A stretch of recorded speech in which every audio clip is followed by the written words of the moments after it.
nandito ang chairperson ng National Union of Journalists of the Philippines, NUJP, Ginoong Jonathan D. Santos. Sir, live kayo sa RMNDZ XL Manila. Si Lourdes po ito.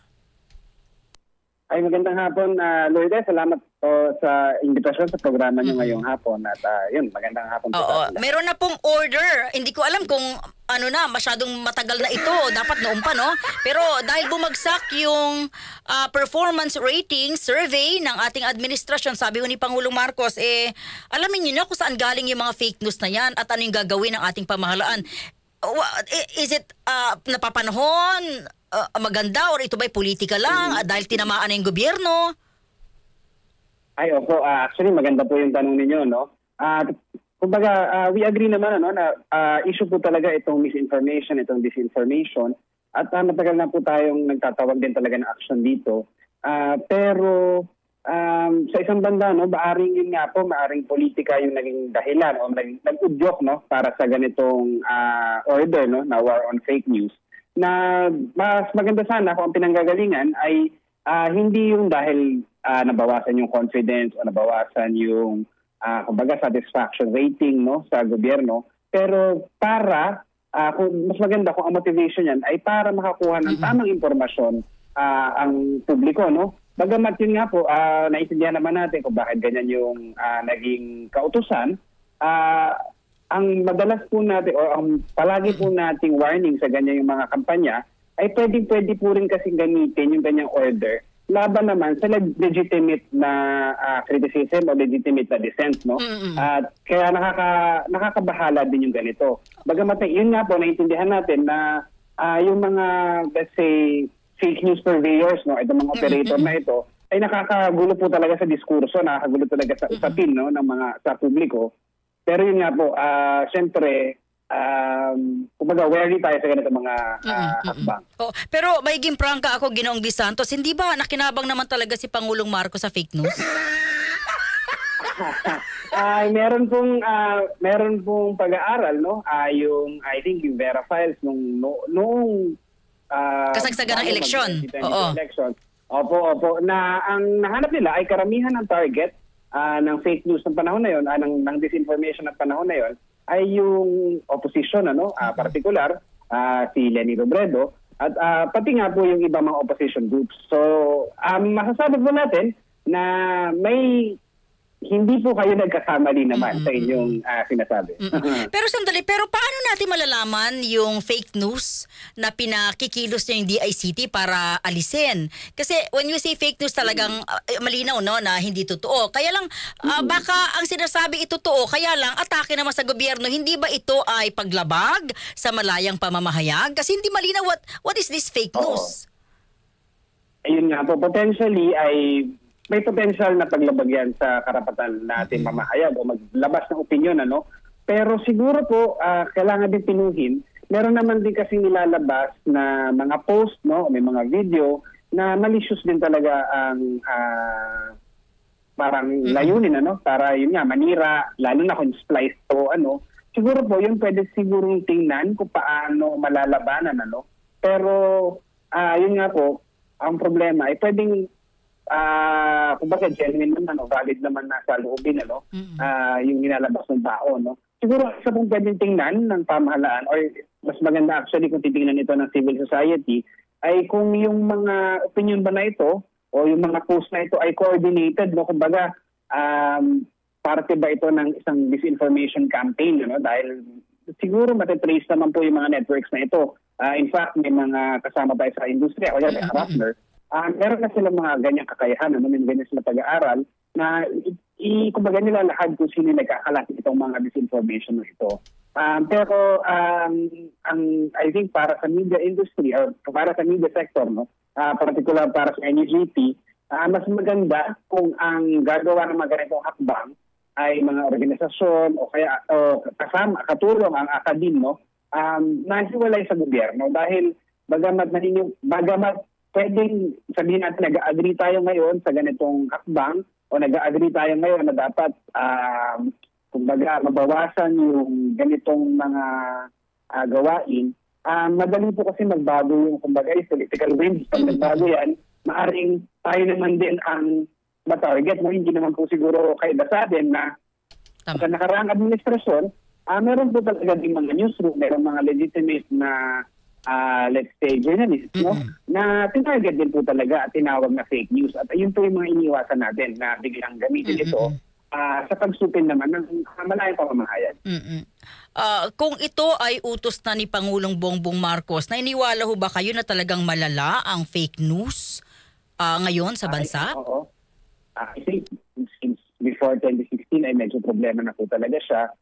Ang kaiba lang siguro ngayon sa panahon na ito ay siguro mas malawak na ang paggamit at mas marami na rin po kasi teknolohiya tulad ng AI, no, na mas madali nang gumawa ng fake news o madali nang gumawa ng disinformation kesa nung let's say nung 2015, 2016 na medyo mas specialized yung ganitong mga content, no. Sa ngayon, I think pwede mo nang gawin yun sa telepono, pwede mo nang gawin sa laptop mo. Kaya medyo nakakabahala po talaga. I think, ano naman din to hindi lang sa Pilipinas, no? Across the world, may problema po talaga tayo sa paggamit ng ganitong mga taktika, no? At actually, yung medyo nakakalungkot at nakabahala din dahil ang pinag-uusapan natin ngayon ay kung totoo ba o hindi ang isang viral video. Imbes na ang pag-uusapan natin ay yung mga issue talaga natin, no? Kunyari, ang presyo ng bilihin, ang presyo ng pagkain. Mas maganda sana kung ganun ang pinagdedebatihan natin. Imbes na kung totoo ba o fake news ba ang isang bagay. So paano naman ho kung ang mga responsable dyan ay wala naman talaga sa ating bansa? Yun nga po. Actually, meron nga rin ilang pag-aaral din, no? Na yung iba ay galing nga sa ibang bansa. Hindi naman ibig sabihin na to na estado ng ibang bansa ang gumagawa nito, maaring mga IT professionals siguro, no, na nasa ibang bansa, no.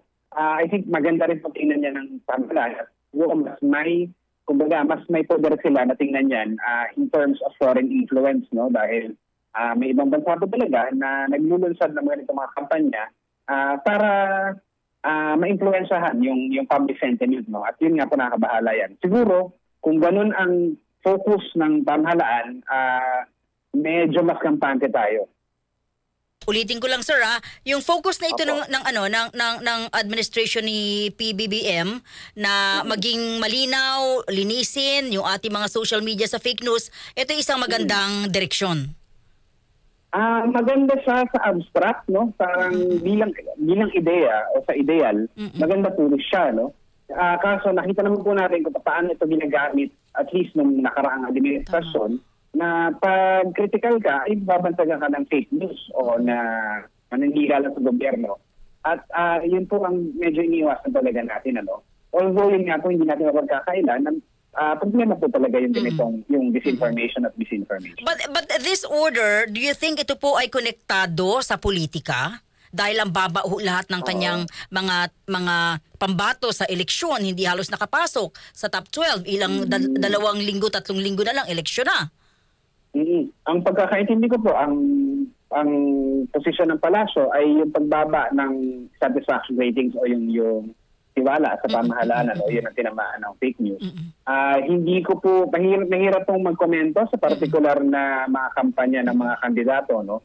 Pero siguro nga may epekto yan.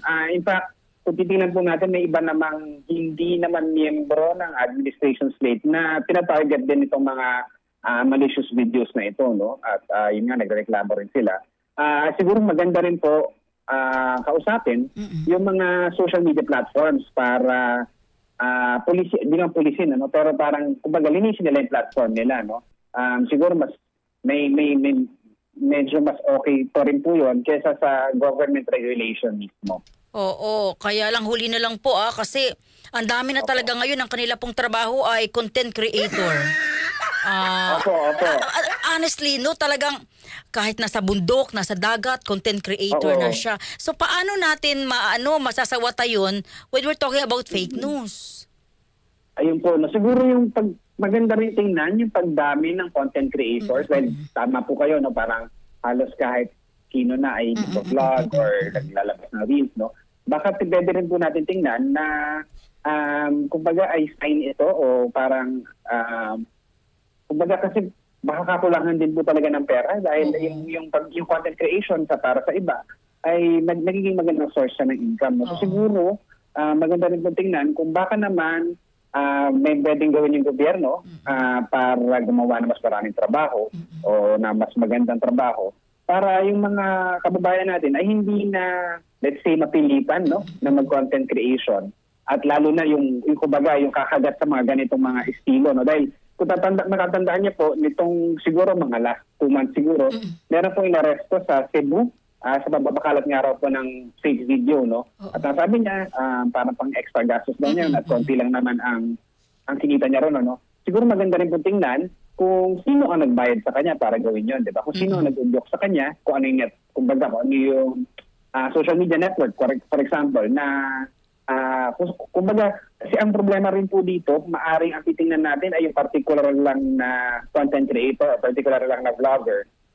Pero yung, kumbaga, yung infrastructure o yung network na kabahagi siya, ay buo pa rin, ano? So madali lang pong palitan yan ng iba pang tao, no? Parang gano'n. Ginoong Jonathan De Santos, uulitin ko lang ha.